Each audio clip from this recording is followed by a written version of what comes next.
पे, जी हाँ, section number 23 void agreements बहुत इंपॉर्टेंट टॉपिक है। बिकॉज वैलिड कॉन्ट्रैक्ट क्या होता है, कब होता है, हमने मेजर पोर्शन कवर किया, लेकिन जब एग्रीमेंट वॉइड है तो कब होगा, उसमें legality of object, legality of consideration, इनके बारे में जानना पड़ेगा।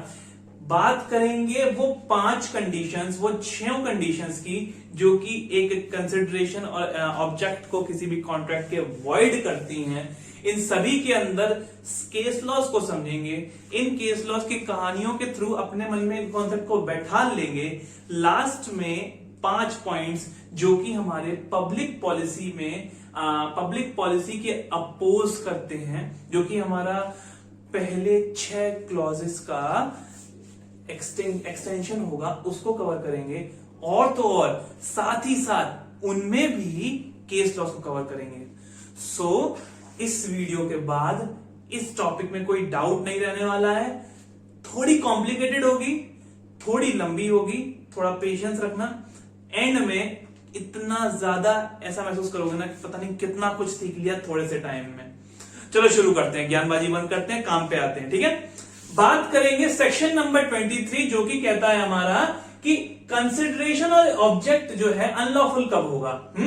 सो हमें 6 कंडीशनों के बारे में बताया जाता है। हाँ जी, 6 कंडीशन बताए जाते हैं। पहली कंडीशन हमारी है कि when it is forbidden by law, when something is forbidden by law and it is when the consideration of the object is unlawful, when it is forbidden by law. कहने की मंशा समझो, केस लॉ उठाते हैं जब कोई ऐसा कानून जो स्टेट कानून बनाता है और उसके अगेंस्ट में कोई काम किया जाता है, that is forbidden by law. और अगर वो काम, वो एग्रीमेंट जो है लॉ के अगेंस्ट हो रहा है, तो that automatically is forbidden by law and that automatically becomes void. That is the case here.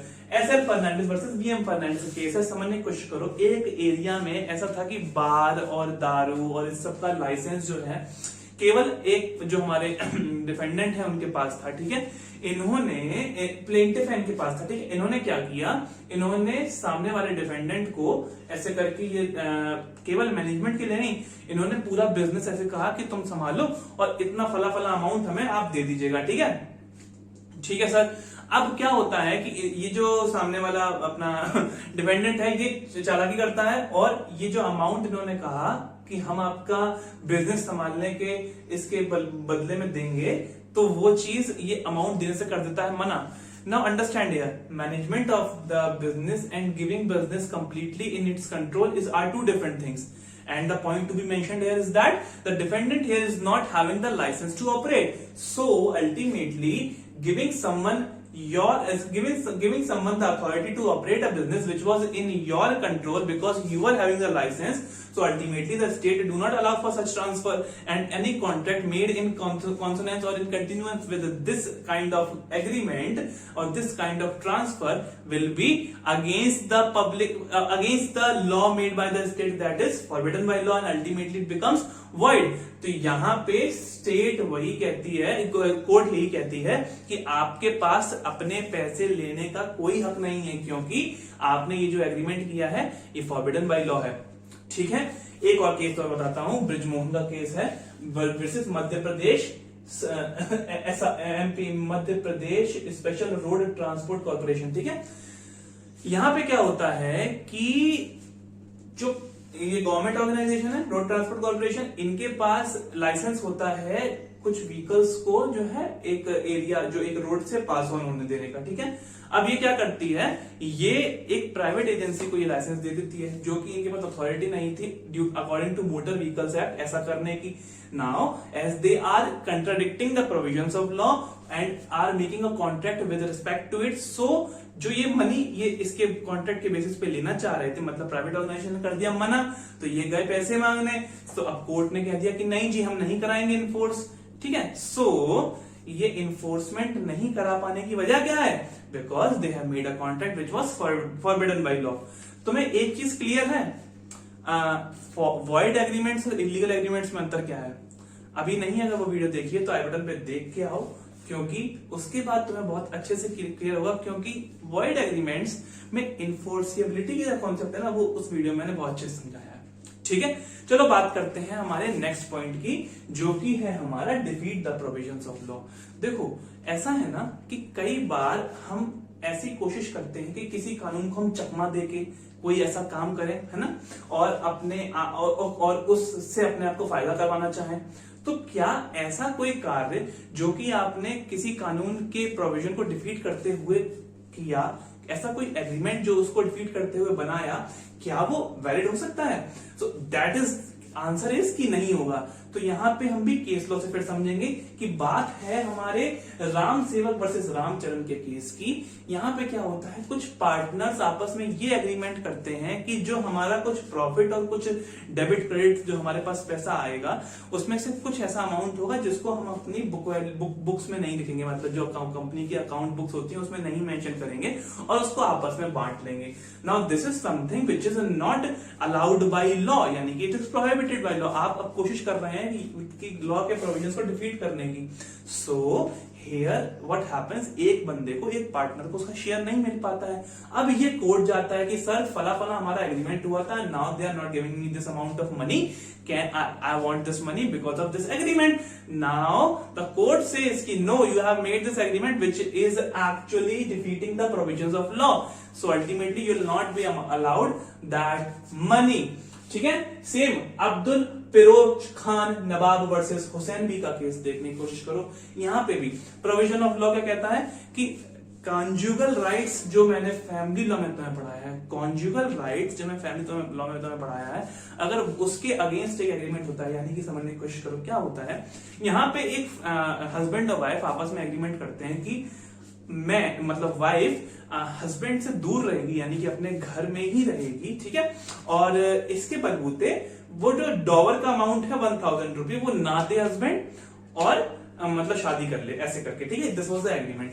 Now afterwards, after the marriage was consummated, what happens is husband files for the suit of restitution of conjugal rights, कि मेरे को अपनी बीवी वापस चाहिए, I need to live with her, I want to live with her. तो courts के सामने बीवी कहती है कि नहीं जी सर, देखिए ये एग्रीमेंट हुआ रखा था। तो court said again you have made an agreement which is defeating the provisions of law of a family law. So बात करेंगे अगर इसके एनफोर्समेंट की, तो नहीं जी आप इन्फोर्स नहीं कर सकते हैं और आपको वापस आके रहना पड़ेगा, because it is actually a void agreement. Clear हो रहा है? दोनों केस लॉ से क्लियर हो रहा है? ठीक है, नेक्स्ट हमारा आएगा fraudulent purpose. Fraudulent purpose, a consideration which is trying to make a contract void, which is trying, by which you are trying to make a fraud, automatically makes the contract void. कहने की बात है Maniram versus पुरुषोत्तम के case में होता क्या है कि एक व्यक्ति के पास ये राइट नहीं है, यानी कि रेलवेज ने उसको बैन करके रखा है या उसको मना करके रखा है कि वो रेलवे से कॉन्ट्रैक्ट नहीं कर सकती है, ठीक है। नाउ वो अब बी से कहता है कि ठीक है, तुम मेरे, मतलब ऑन बिहाफ ऑफ मी, है ना, तुम ये कॉन्ट्रैक्ट करो और रेलवे से ये एग्रीमेंट ले लो, then I will act as the real person who will enforce it. तो मैं तुम्हारी जगह एक्ट कर लूंगा, रियल बन जाऊंगा, ठीक है। सो बेसिकली तुमने अगर पढ़ा होगा तो आइडेंटिटी वाला कॉन्सेप्ट मैंने लास्ट वीडियो में बताया था, मिसरिप्रेजेंटेशन ऑफ फ्रॉड के कॉन्सेप्ट जो हम डिस्कस कर रहे थे। तो यहां पे क्या हो रहा है कि रेलवे जिसके साथ कॉन्टेक्ट करना चाह रही थी वो एक्चुअली नहीं हो रहा है, तो मिस्टेक ऑफ आइडेंटिटी हुआ, सो फ्रॉड भी है, मिस्टेक भी है, अल्टीमेटली कॉन्ट्रैक्ट क्या हो जाएगा, वॉइड हो जाएगा, because here someone is trying to use his fraudulent intentions to get into an agreement for her benefit, and which is ultimately defeating the provisions of law, and that is why this agreement is void. Clear हो रहा है? Next is हमारा agreement injurious to person's property or to a person or property of another. बात करेंगे हम इस case में कि रामलिंगा पदयाची वर्सेस नतेशा पदयाची की। क्या हो रहा है यहाँ पे केस में कि बायर जो हमारा है प्रॉपर्टी का, वो जानता है कि सेलर के पास ओरिजिनल टाइटल नहीं है। Now he only buys that property, ताकि जो ओरिजिनल ओनर है उस प्रॉपर्टी का, ओनर के जिसके पास टाइटल है, उसको वो ट्रबल कॉज कर सके, ठीक है। अब बाद में ये जो बायर है इसको परेशानी होती है इस बात से, और ये लिटिगेशन लेके आता है और कोर्ट में क्लेम करता है कि जो सेलर जिसके थ्रू इसने ये खरीदा ना, ठीक है, उसको इंडेमनीफाई करना पड़ेगा। इसे इंडेमनीफाई करना पड़ेगा, मतलब एक तरह से भरपाई करनी पड़ेगी, समझ लो। अभी इंडेमनिटी का कॉन्सेप्ट हम लोग कॉन्टेक्ट 2 में पढ़ेंगे, जो कि आगे आने वाला है, ठीक है। सो अगर अभी तक सब्सक्राइब नहीं किया है तो जल्दी कर लो, बिकॉज बहुत आगे कंटेंट आने वाला है। सो अगर हम बात कर रहे हैं हमारे फोर्थ पॉइंट, यानी कि agreement injurious to the person and property of another, तो समझ में आ रहा है यहाँ पे वी आर एग्रीइंग किस लिए, बिकॉज हम सामने वाले के टाइटल को, सामने वाले की प्रॉपर्टी को इंजर करने की कोशिश कर सके, ठीक है।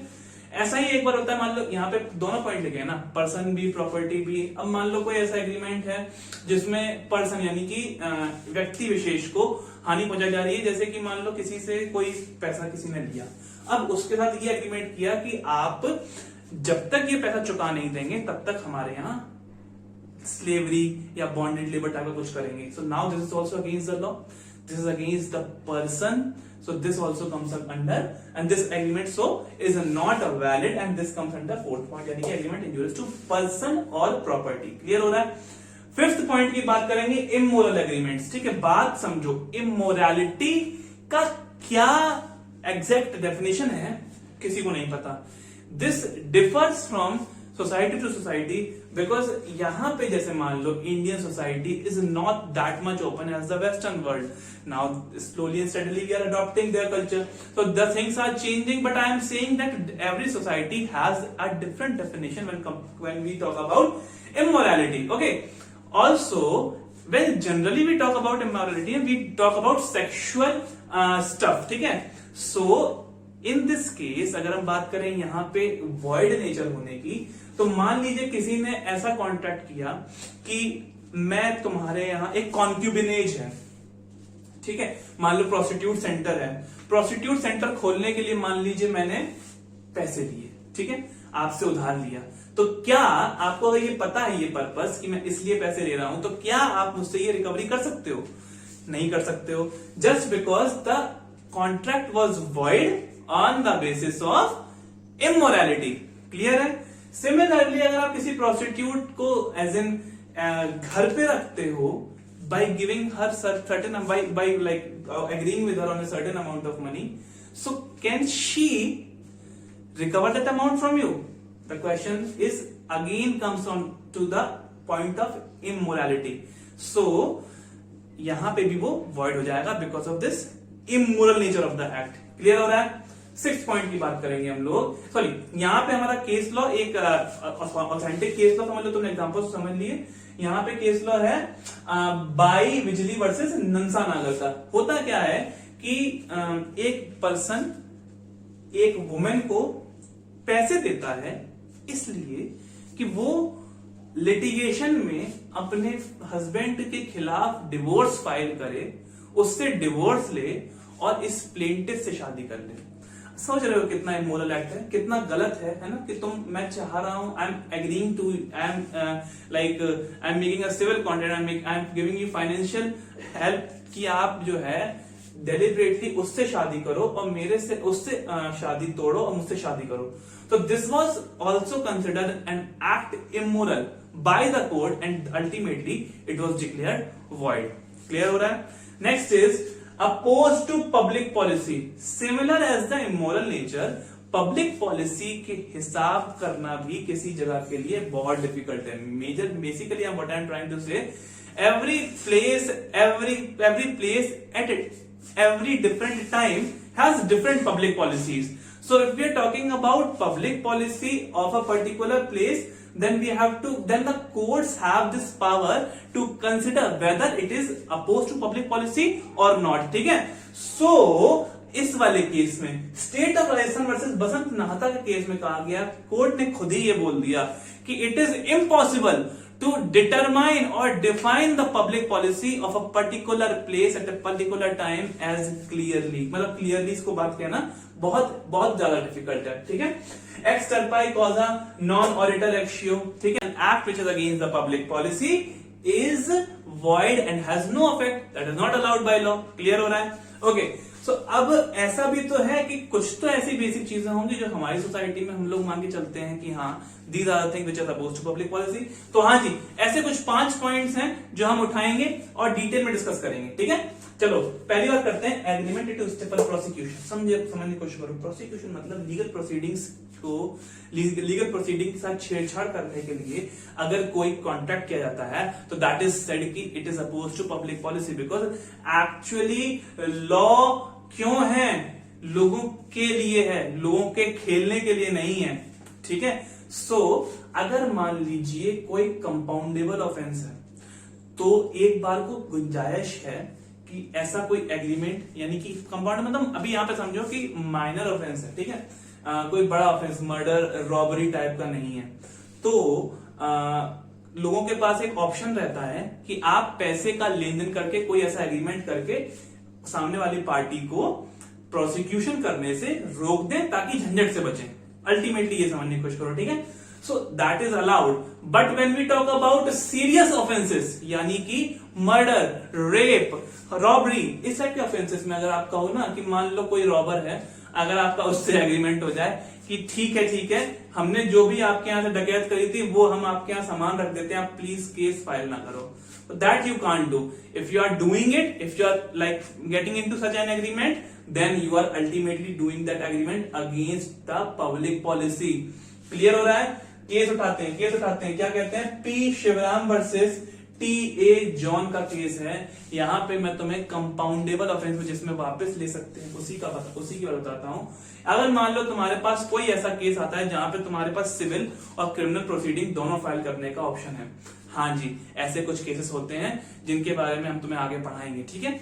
तो अगर सिविल और क्रिमिनल ऑफेंसेस दोनों अगेंस्ट फाइल करने का तुम्हारे पास ऑप्शन है and then you are agreeing with someone कि आप जो है प्रोमिसरी नोट फाइल कर मतलब साइन करते हैं एक दूसरे के साथ कि फला अमाउंट जो है हम आपको दे देंगे अगर आप ये प्रोसिक्यूशन ना फाइल करें, so that is considered as legal and valid under this case law, ठीक है। कोर्ट ने ये कहा कि that is not against the public policy. Clear है, because it was for compoundable, बहुत छोट मतलब इसको सेटल किया जा सकता है और that is not against the public policy, ये बात कोर्ट ने कही। क्लियर हो रही है। सेकंड पॉइंट बात करते हैं मेंटेनेंस एंड चैम्पर्टी। देखो ये एक बात है जो मेंटेनेंस हम लोग अभी समझते हैं उससे डिफरेंट है। यहां पे मेंटेनेंस पता है किस तरह की मेंटेनेंस की बात करी जा रही है। अगर कोई व्यक्ति लीगल केस फाइल कर रहा है, लीगल केस लड़ रहा है, तो उसकी असिस्टेंस प्रोवाइड करने की जो बात है, उसको फाइनेंशियल हेल्प प्रोवाइड करने का जो एग्रीमेंट है ना, कि आप इस एग्रीमेंट कर रहे हो फिर आपको कुछ जो है अपना कुछ फायदा उसमें देख रहे हो, तो that agreement is said to be void as said to be against the public policy. One point to be noted here is before I tell you about the chimpanzee कि ये जो दोनों पॉइंट्स हैं ये चीजें इंडिया में comparatively मतलब कम मतलब वही बात है जो मैंने बताया ना, पब्लिक पॉलिसी डिफरेंट रीजन्स में अलग अलग होती है, तो ये इंग्लैंड में ज्यादा प्रेवलेंट थी पहले, फिर अपोज फिर इसको बंद कर दिया गया इंग्लैंड में, ठीक है। लेकिन इंडिया में आज भी इसका इफेक्ट है। मैं बताता हूं क्यों, बिकॉज इंडियन सोसाइटी में ऐसे कई लोग हैं जिनके पास मीन्स एंड मेजर्स नहीं है लिटिगेशन फाइट करने के, but they want to get justice, तो वहां पे they can come into an agreement with someone जो कि उनके अगेंस्ट उतना उनको उनके घातक ना हो, उन्हें परेशानी ना क्रिएट करे, ठीक है। अब मैं तो बताता हूं चैम्पर्टी एक्चुअली होता क्या है। मैं तो बताया ना परेशानी ना क्रिएट करे, लास्ट बार तो उस पर ध्यान दो। अगर चैम्पर्टी की बात करें तो एक तरह का ऐसा असिस्टेंस जो कि लिटिगेशन में मैं तुम्हें प्रोवाइड कर रहा हूं, जिसमें होता यह है कि आप मेरी हेल्प करो, फिर मैं जो प्रॉपर्टी गेन करूंगा उसमें आपको एक बड़ा हिस्सा दे दूंगा। बड़ा हिस्सा या छोटा हिस्सा, that is a point which has to be kept in mind, because एक केस आया जिसमें ये हुआ कि आप लिटिगेशन में हेल्प कर रहे हो और 3/4 ऑफ द प्रॉपर्टी आप एक्वायर कर ले रहे हो, तो दैट वाज स्टेट कि वो वॉइड है। लेकिन वहीं दूसरी ओर एक केस आया जिसमें 1/4 यानी कि 4/16 या और 3/16 ऑफ द प्रॉपर्टी ली गई या ले जाने का एग्रीमेंट किया गया। अगर आप केस जीतते हो तो उसके बिहाफ पे जो फाइनेंशियल असिस्टेंस दी गई वो वैलिड कहलाई गई। तो जो वैलिड कहलाई गई वो इंडिया में ही हो सकती है, मैं तो बताया, क्योंकि वहां पे बंद हो गया, that was the Ram Swaroop case. लेकिन जो वॉइड ठहराई गई वो नुथकी वेंकट स्वामी वर्सेस कट्टा नागी रेड्डी का केस था। ठीक है, यहां पे एग्जॉर्बिटेंट और अनकॉन्शनेबल बार्गेन था, जिसमें एक पार्टी को बहुत ज्यादा नुकसान हो रहा था। ठीक है, क्लियर है। 3/4 75% अगर आप प्रॉपर्टी का ले रहे हो तो उसको पैसे दे के भी क्या कर रहे हो, उसके असिस्टेंट लीगल करके भी क्या कर रहे हो। क्लियर हो रहा है। Next is trading agreement with an enemy. अगर हम बात करें ट्रेडिंग एग्रीमेंट की, तो अगर एक दुश्मन कंट्री है तो उसके साथ साफ सीधी बात है कॉन्ट्रैक्ट करना मना है, that is the main point. लेकिन अगर मान लीजिए किसी कॉन्ट्रैक्ट के बलबूते आपके कुछ राइट्स अराइज होते हैं because of with the person of the enemy country, तो होगा क्या, तो इस केस में बताया गया डेलमर कॉर्पोरेशन लिमिटेड के केस में बताया गया, तो होगा ये कि आपके जो राइट्स है ना, वो पर्टिकुलर टाइम पीरियड के जब तक वो लड़ाई चल रही है, आपका वो एनिमी है, उस टाइम पीरियड के लिए सस्पेंड हो जाएंगे, बाद में यू कैन आप उसको फिर से पा सकते हैं। ठीक है, क्लियर हो रहा है। Fourth point, marriage brokerage contract. Brokerage मतलब दलाली समझो। अगर एक दलाल तुम्हारी शादी करवाने की कोशिश कर रहा है तो वहां पे वो जो दलाली का कॉन्ट्रैक्ट है और पैसे ऐंठना चाह रहा है तो वो गलत है, वो वाइड है, वो पब्लिक पॉलिसी के अगेंस्ट है। केस को उठाता हूं, हरमन वर्सेस चार्ल्सवर्थ का केस है। यहाँ पे मिस चार्ल्सवर्थ ने एक व्यक्ति से कहा कि मेरे लड़का लाके दो, शादी का मैं तुम्हें फला फला एडवांस दे रही हूं और जब तुम लड़का लाके दे दोगे तो I will give you the full amount. ठीक है, सो व्हाट हैपेंस इज कि ये जो है लड़का नहीं ला पाते हैं। अब जो है मिस जो हैंड्सवर्थ है, ये अपना जो है पैसा वापस चाहती हैं जो उन्होंने एडवांस दिया था। So court said the agreement was void from the very beginning and you can't get your money back. I will not, the court said will not enforce this contract because it is not enforceable, it is void. Clear हो रहा है।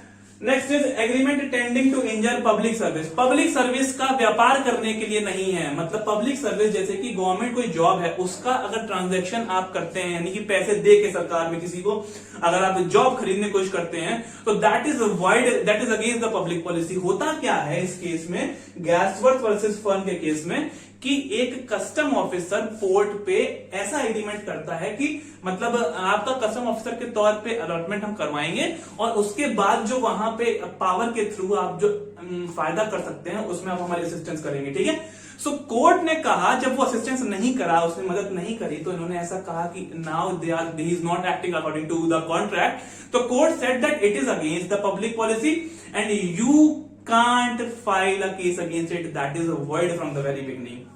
ये पांचों point तुम्हें आने चाहिए। Section number 24 इसके बाद वाली वीडियो में डिस्कस करेंगे। वॉइड एग्रीमेंट्स और इलीगल एग्रीमेंट्स में वीडियो तो लास्ट वाली हमने वीडियो में देख लिया है, और ये जो 6 पॉइंट है ये हमारे सेक्शन 23 में कवर होते हैं वॉइड एग्रीमेंट्स के अंदर। अगर इसमें कोई भी जरा सा डाउट हो तो प्लीज कमेंट सेक्शन में पूछना, और वीडियो अगर पसंद आई हो तो प्लीज लाइक करना, सब्सक्राइब करना, शेयर करना और हाँ मजे करना।